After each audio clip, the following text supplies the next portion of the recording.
Hi everyone, welcome to another episode. Today I have Angelica. Angelica is a trauma therapist, completion process facilitator, and shadow work practitioner. Angelica is helping adult orphans and everyone who has been physically, mentally, and emotionally abused by the caretakers, and also the ones overwhelmed by this haunting feeling of anxiety, abandonment, and the loneliness. And she helps them heal their childhood trauma. She was born and raised in Croatia, and in the last 18 years she has lived in many different countries all over the world. And she's traveled a lot as well. She loves to travel and worked with thousands of people from all walks of life and all over the world. One of her big mottos is conquer your mountain, and that feel, be, have, and do all that you just already knew you deserve. And I'm really happy to have you back, Angelica, because she's also been here before, where we talked about inner child healing. So I'm really happy to have you here. Thank you, Sani, for having me again. Good morning to you Yeah, from Australia, where it's afternoon. Yeah, nice summer weather. Here's cold in Holland. Yeah. So what I always, what really inspired me about you was that you really enjoyed what you do. So you really enjoy your work, and that you really live it and do it in your way. And I think that's really inspiring. So could you kind of maybe talk a little bit more about that, about the work that you do, and that you really, how you kind of created it for yourself, that you can really enjoy it at the same time? Right now, I'm doing one-to-one therapy, online therapy sessions, and also coaching sessions, which are actually very much about finding a purpose. Like, I do lots of putting people on the right career path, because this is what I'm very passionate about. But I do it together with the emotional trauma healing. I used to do it without it when I didn't know much about emotional healing, even myself. And I just realized that, I needed something else. I needed some extra boost, except, just working with the people's minds, where, they usually struggled with wounds, limiting beliefs, holding them back from getting on that right career path. So except my one-to-one sessions, I'm also delivering workshops, all around the world, actually, mainly like Europe and now in Australia as well for the first time. I'm very excited about that. How I got to it, or do you want to break with a question or some comments, or shall I go with it? You can also talk to kind of how you found it, how you knew there was a thing that you really wanted to do. I just spoke to a friend the other day about it, how everything that I did was just really following my inner voice. So, and I would stop when the voice was screaming, it was just, what are you doing? It's enough. Like, you're learning, and you're just realizing that I'm not gaining anything, and I'm not actually giving my full potential to people. So how I got to it, it was a long journey. I'll try to keep it brief as much as I can. But I studied law. So I did 3 out of 4 years of university at the law university in Croatia, at a top university in Croatia, actually. And, I was super proud of myself, as everybody else, because I'm also, come from the country and the culture, and maybe family as well. I was raised to, was encouraged to be or a doctor or a lawyer or anything big. And these 2 professions seem to be like the biggest, go for the medical studies or law studies. And so when I enrolled, I was super proud. But I wasn't actually, following my true calling. And then very quickly, I came to realize that. And how I came to realize that is like, I wasn't happy. I was so miserable. And I suffered with all sorts of conditions, all sorts of anxieties and depressions and God knows, insomnias. I don't even remember. I was fat as well. I was overweight, 20 kilos. I was just not healthy and young and vibrant, following my purpose. Definitely, it didn't feel like that. So what I did, I mean, and I kind of often say to people, it wasn't planned. It wasn't like, oh, I was just planning this when I was a little girl or at that time. I just knew I had to do something else, and that's kind of in me. I'm blessed with that. I'm really blessed, and I'm trying to help people to get that voice. And I think this is like some kind of process of cleansing, or you know, getting to your true voice, you know, to feel it, to hear it, because I hear it so very quick, quite quick, actually, not very quick. It takes also for me time, but then that voice is just screaming, and I just know that I need to change something, and I'm just following it. So what I did, I ended up, like, funnily enough, in the fitness industry. And before that, I was non-sporty, I was overweight, and then I struggled with all sorts of health conditions, physical health conditions. And now I became an expert teaching others, you know, on physical health. And I became extremely passionate about sports. I competed in many different sports disciplines, and I was quite good at it. Clearly, I was quite competitive in whatever I did as well. So that was kind of encouraging me to go forward. Nutrition as well. So I helped myself to heal that aspect. And that was kind of, for that time, that was like my purpose, to be physically healthy.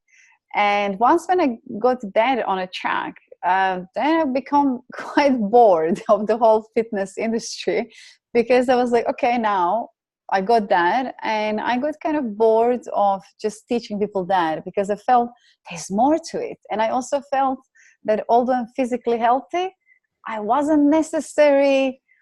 I was avoidant of my emotional problems, if we can call them problems, you know, just wounds, and just, you know, I was easily triggered with many things, and I could just see my personal relationships, you know, my intimate relationships, they were not working.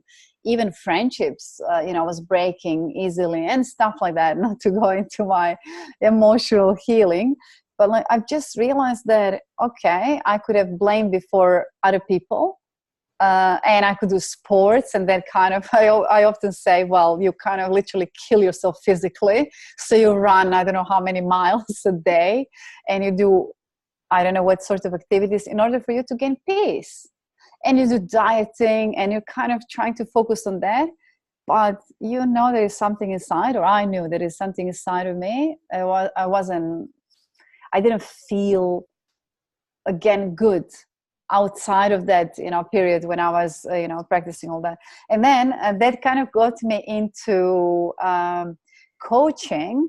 I wanted to do psychology, but I was scared of, you know, dropping out again or leaving another university. So the closest to some kind of psychology, the shortest version of it, was coaching. So I said, okay, let me do that. So I did business and corporate coaching mentoring, because nothing else was available, and I wasn't interested just in some life coaching course. But then, yeah, then I became extremely passionate about career coaching, you know, in this within a business and yeah, business the business diploma.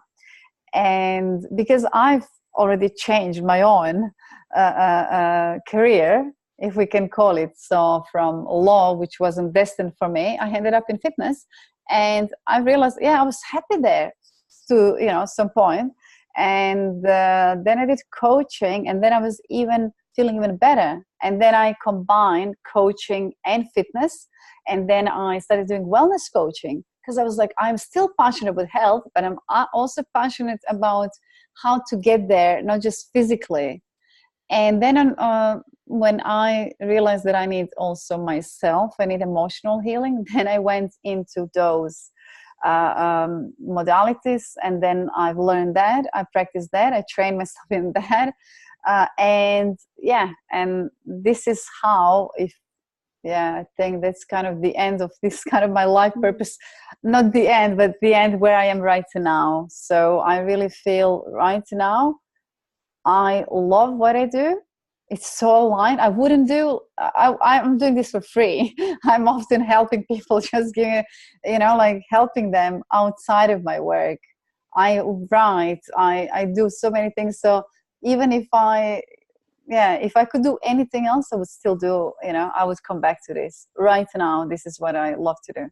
So that's what I would say, yeah. For me, I feel I'm following my purpose. Yeah. It's long story. Yeah, but it's good. Yeah, because I think what you mentioned as well is really good as well, because your purpose is not just like one profession or one thing you're doing. It's just usually career is just one expression of it.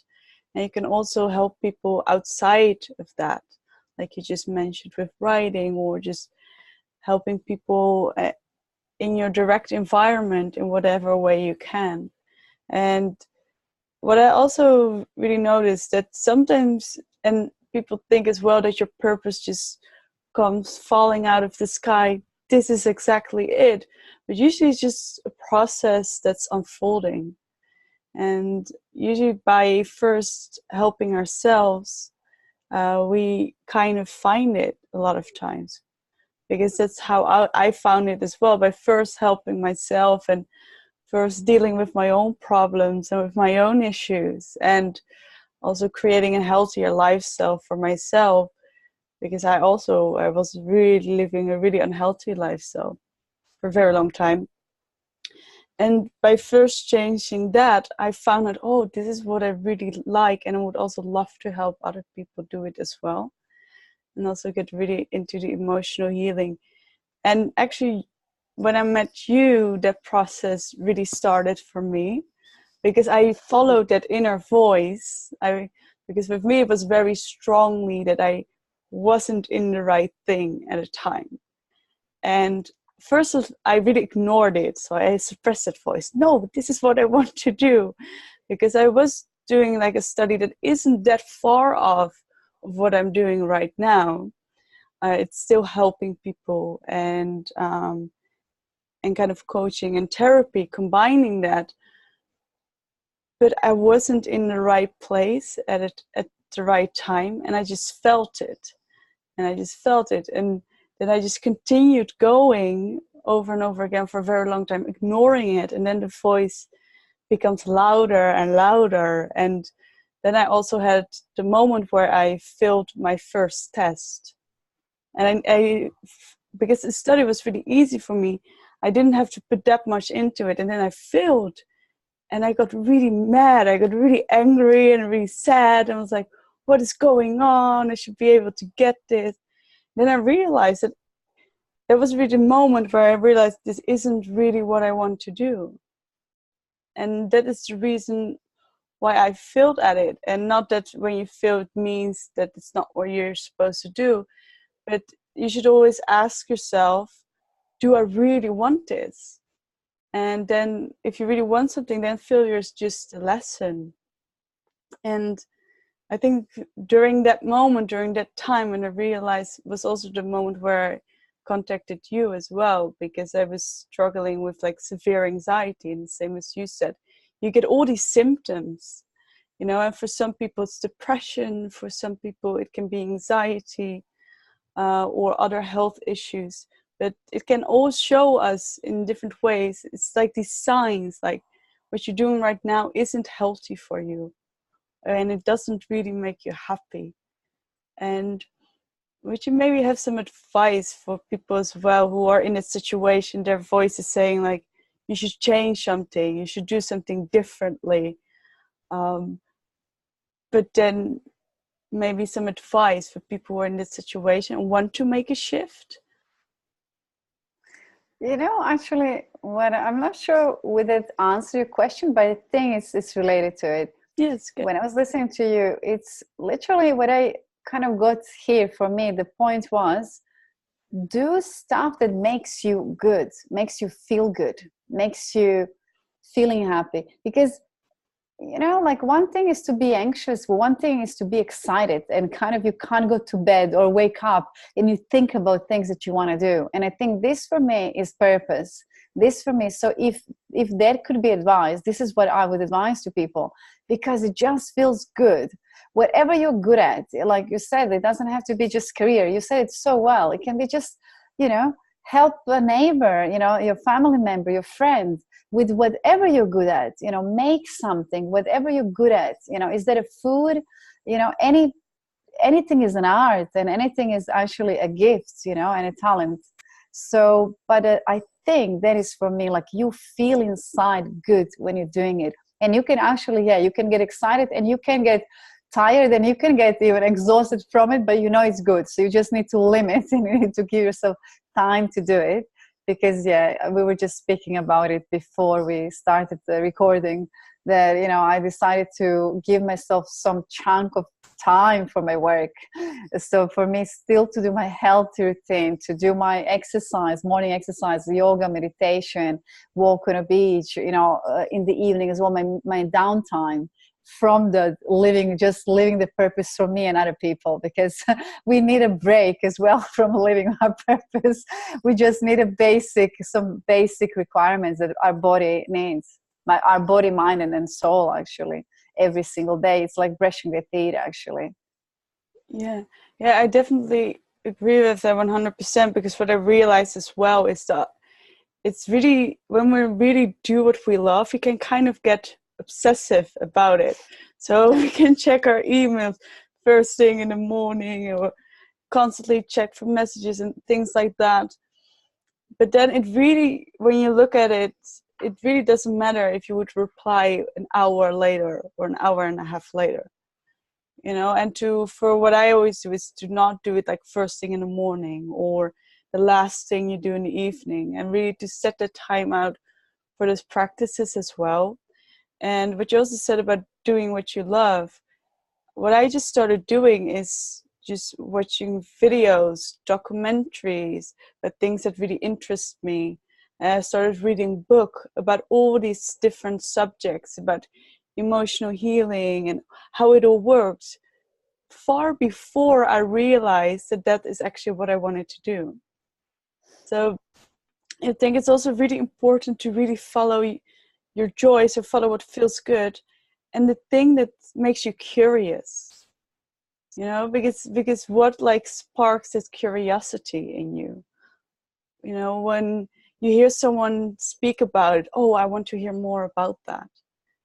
And then eventually, of course, you can later on go more into education and maybe different courses or different studies you can do to really maybe create a profession out of it. But it all starts with that interest, with that curiosity, and also learning from your own experiences. Exactly. Yeah, that's such a great advice, actually. Yeah, just follow, because it happened to me, and it happens probably to most of the people. It's like, watch where your attention goes. What are you curious about in your day? What are you interested in every single day?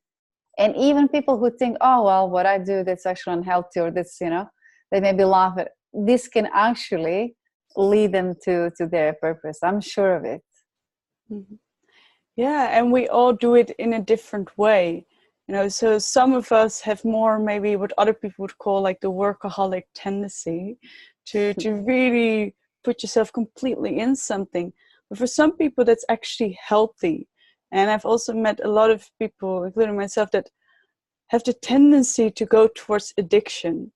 Now, what we kind of need is this little obsession that actually influences our life in a very positive way. We can sometimes throw ourselves in. And then, of course, it's always important to stay aware of all the emotional things that are going on, so to not suppress, and really take time out for practices like meditation, or it can also be journaling, so that you are really aware that you're not doing it in an unhealthy way. But we all are very different. And for some people, they really need that free time a lot more to relax as well. And I think we shouldn't judge each other that much. Now, what works for one person doesn't work for the next. And some people really have that high achievement, and what you also said, the competitiveness kind of in them. And they also need to express that. And actually, they will become depressed and things like that if they aren't able to express that. Exactly. I wanted to say something else now, but I forgot it. I'm gonna get to it.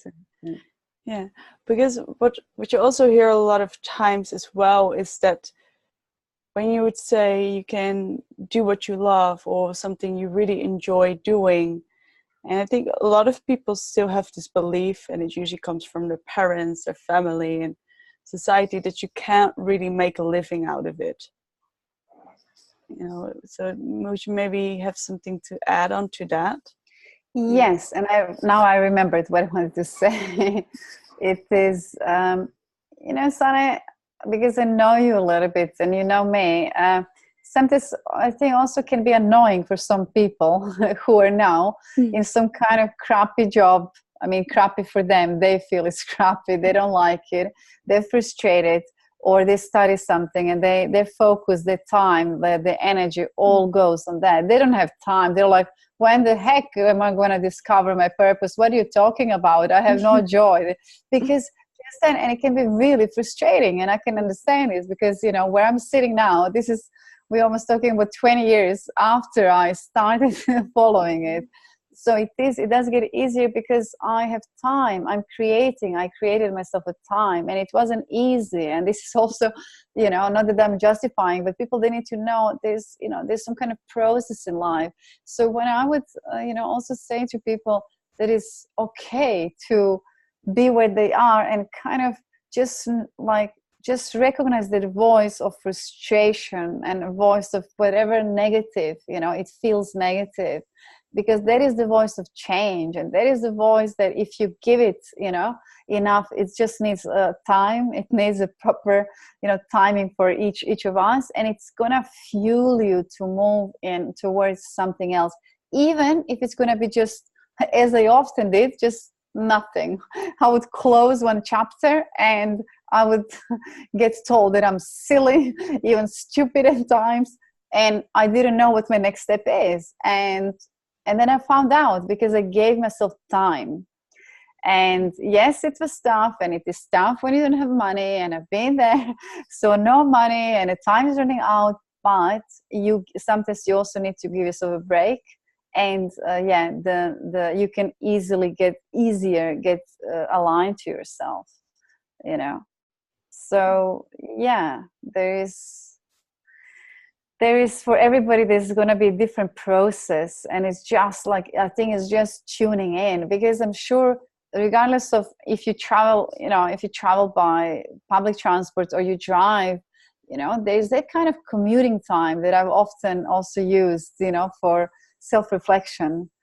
Walking for me is amazing, but it's kind of like questioning things, and as you said, journaling.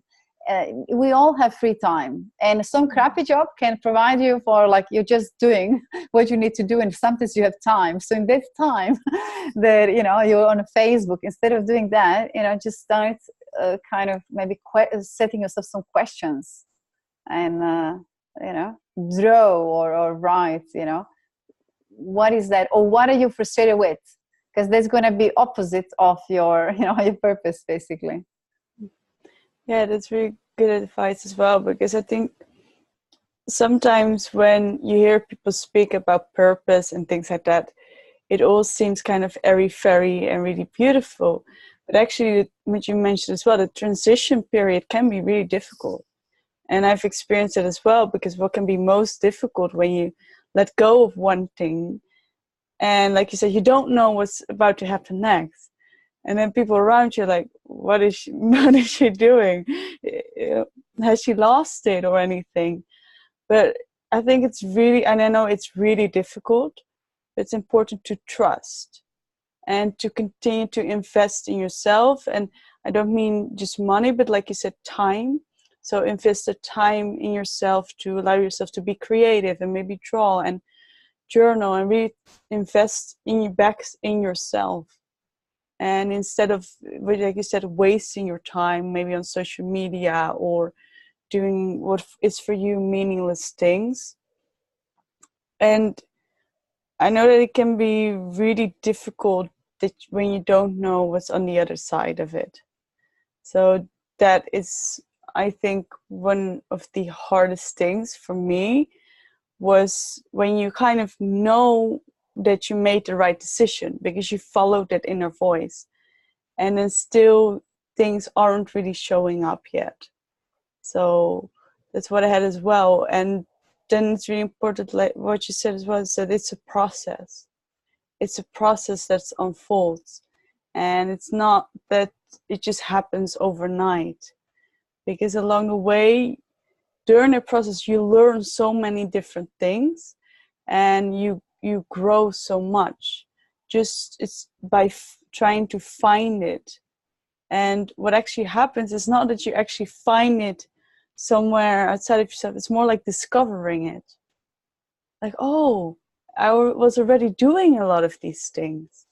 Or, oh, it makes sense. And then one day they all kind of drop. And then it's not like something most of the time is completely handed to you, but maybe you'll get an idea. Or you just get an idea, or you read something and it really resonates with you. And I think it's most important to then follow that voice and follow up with action. And that's really important as well. It's good to allow yourself to sit back and really allow things to come to you. But it's always really important as well to go after it when you have an idea, or when something really comes to you, to kind of take that leap of faith and to actually do it and go for it. Yeah. Such a great insights and such a great advice, Susanne, really. I would add as well, I mean, you've touched on it, and I would just name it fear.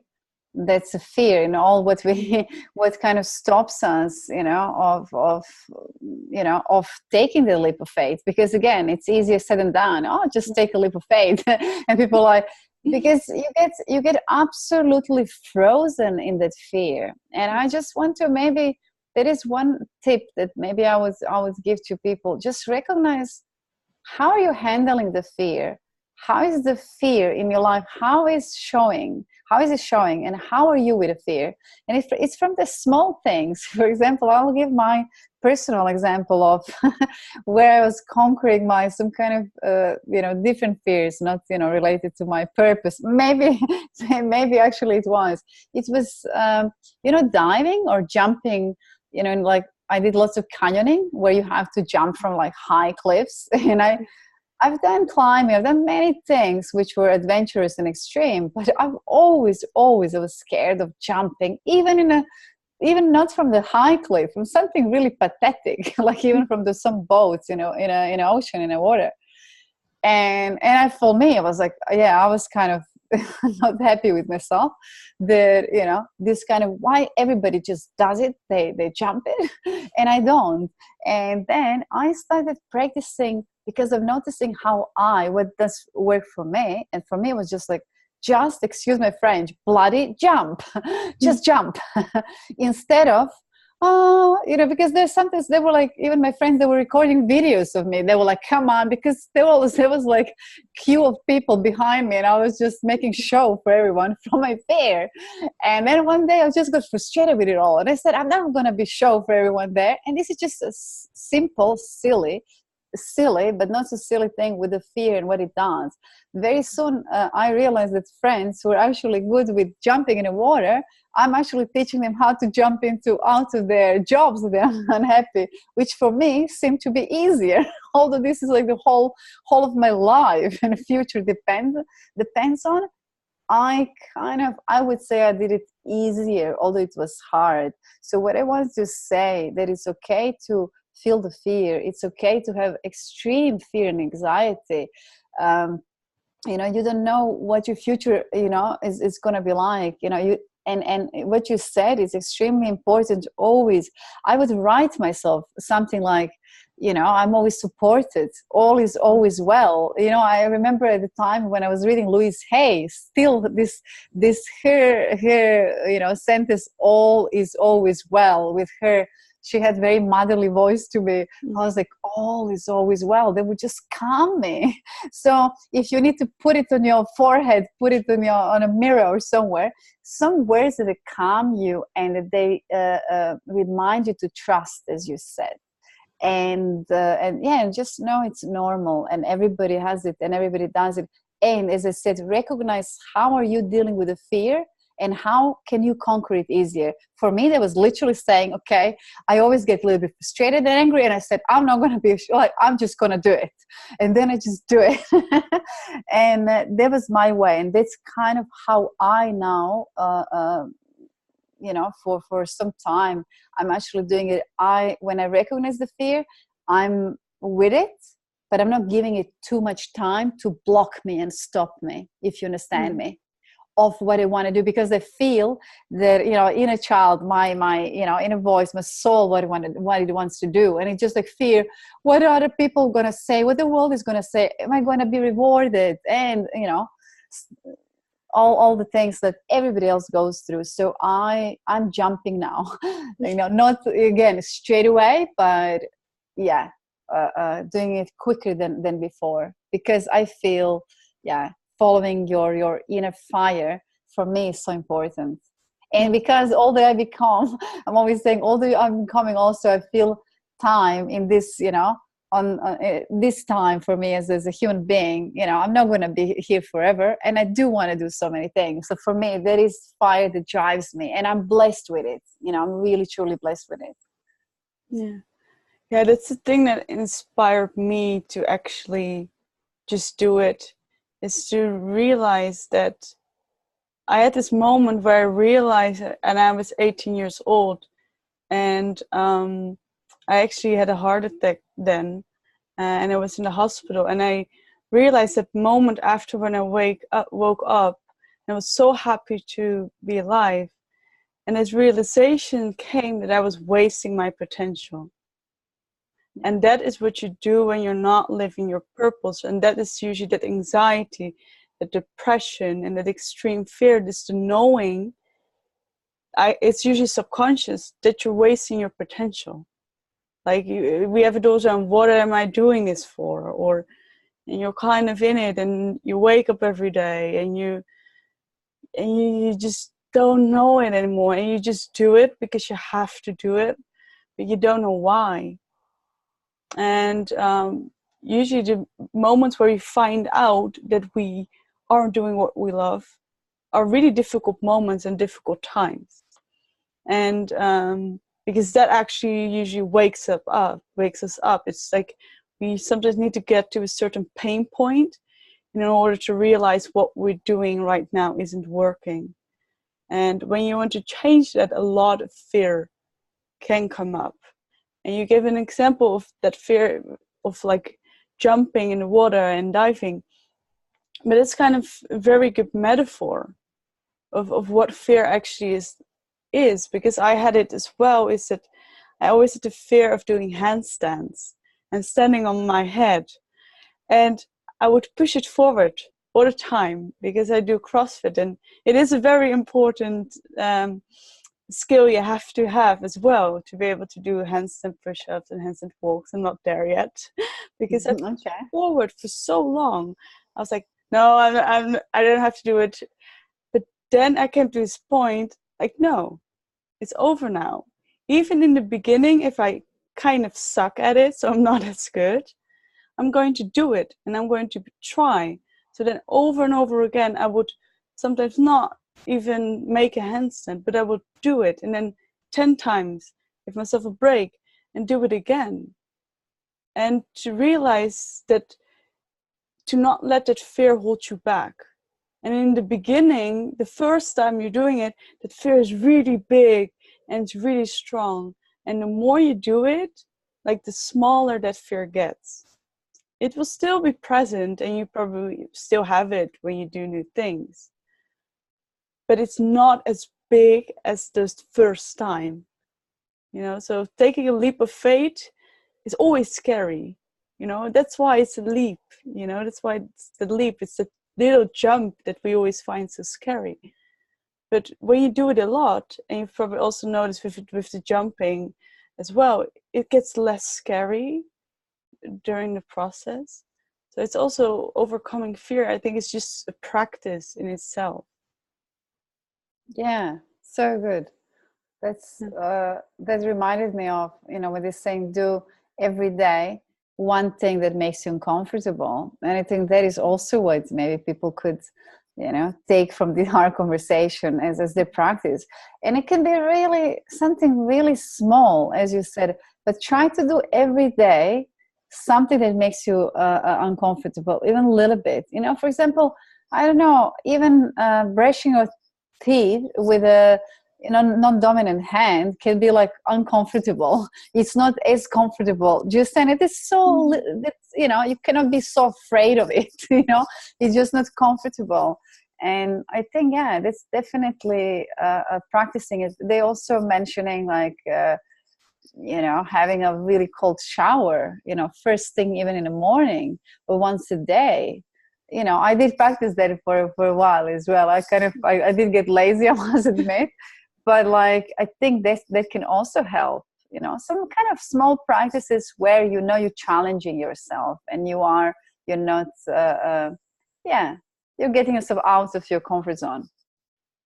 Yeah, I think it's really good advice as well, because sometimes we can think we immediately have to, how do we say it, like jump the Grand Canyon, like immediately, Yeah. like do this very big thing. But actually we can start with just doing small steps.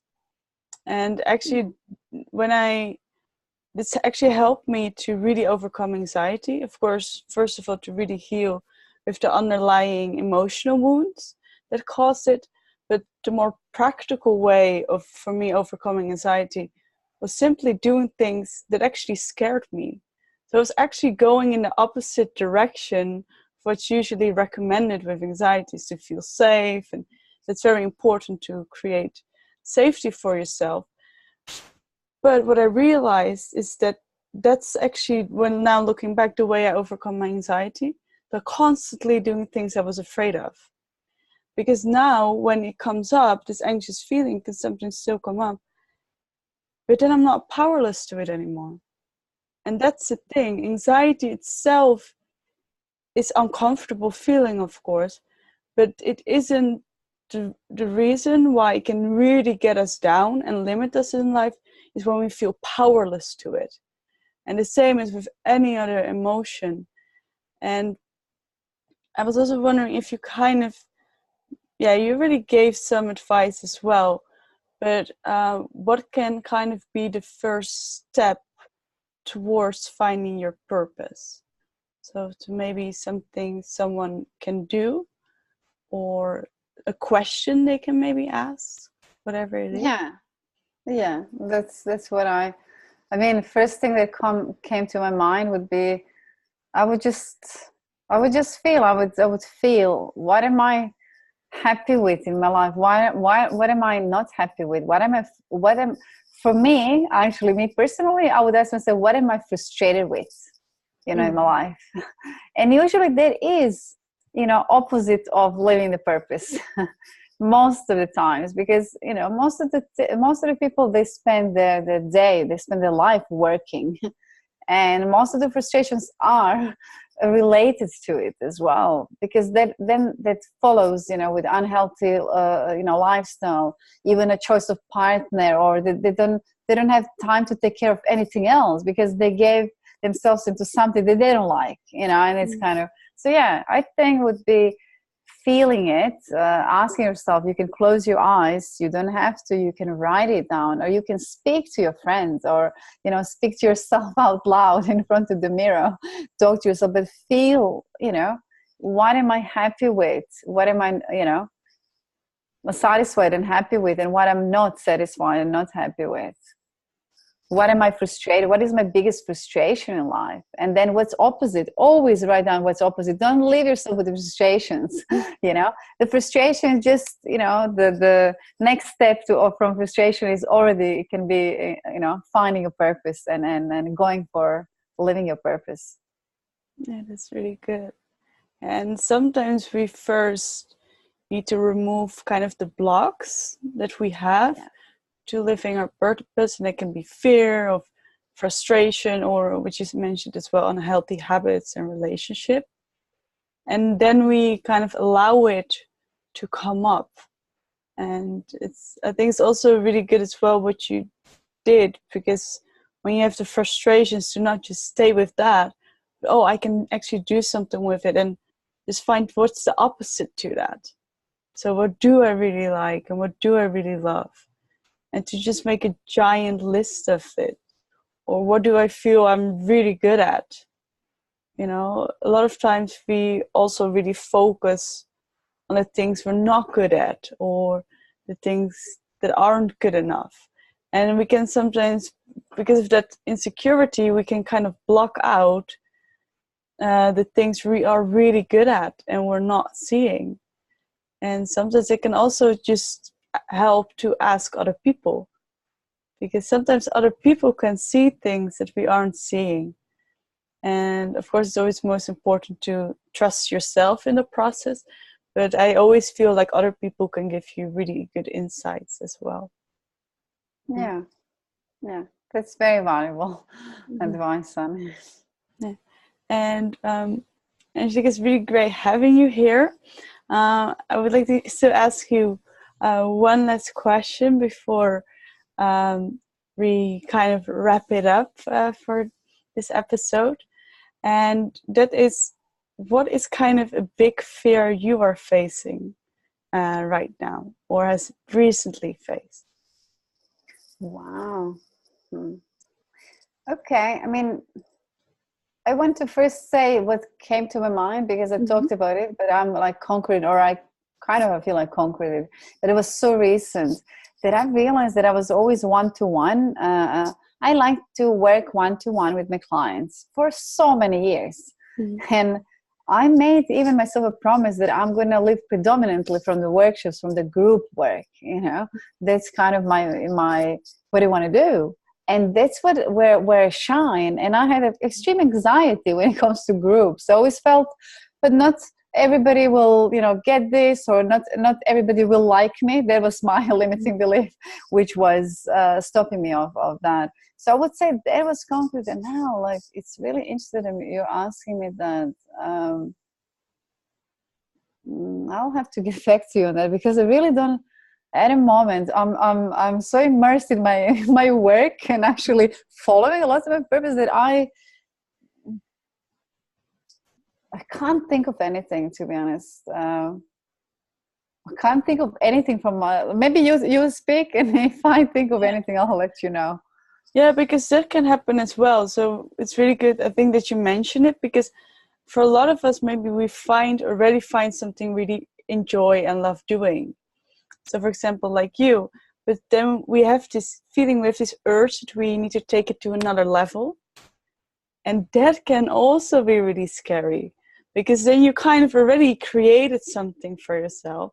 So you kind of got comfortable in the one-to-one because it was really your thing. And to fully transition to group work can also be scary. So it's also for people who feel like they already found what they're doing, how to ask yourself, how can you take it to to the next level for you?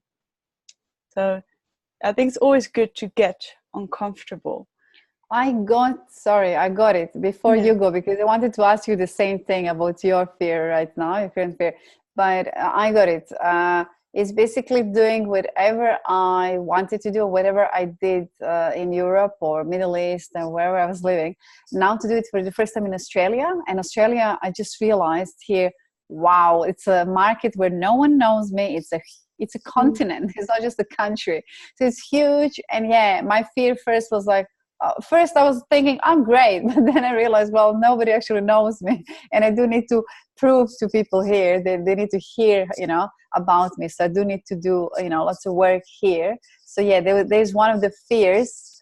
Yeah, I would say, yeah, probably definitely there's fear underneath all of it that, I'm working on right now. I'm conquering that mountain and that fear. How about you? What's yours? I think my biggest fear right now is to still allow myself to be completely seen and to completely express myself. And I think for me, I've gone through a big transition as well when it comes to friends, my social circle, and all those things. And so for me, it's now actually a lot easier. So I'm kind of already going through it, but still being in it. So it was really, for me, the fear of being completely seen for who I am. And I think also being afraid to be rejected as well by it when you fully express yourself. Because I think that's the most painful as well. Is when you're completely yourself, because it's really close to you. But I've realized that to then just look what's underneath that. And for me, it always helps to journal about it and to also talk about it and to share that. And I think it's also really powerful to share it with other people as well. So that's what I would recommend people to do as well, is to share your fears. And of course, it's important that you feel safe with that person, that you trust someone. Don't throw yourself just out there when it doesn't feel good or doesn't feel right. But to share also things you fear, things you're afraid of, and also things that aren't going that well. And not just be happy to peppy all the time and just act like everything is good and perfect. And I think that's what I learned as well, to also allow those parts of myself to be seen. So not just the perfect, the good, and the happy. That's mine as well. Thank you very much. Yeah, that is mine, absolutely mine as well. I just want to be more true and more vulnerable. And that is, that is also conquering. I'm conquering it right now as we even speak. Okay, great. Angelica, I was really happy to have you here again. And you always give wonderful advice. And you've helped me a lot. And I hope that when other people listen to you, you're doing the same. And so thank you so much. Thank you, Sane. Warm hug.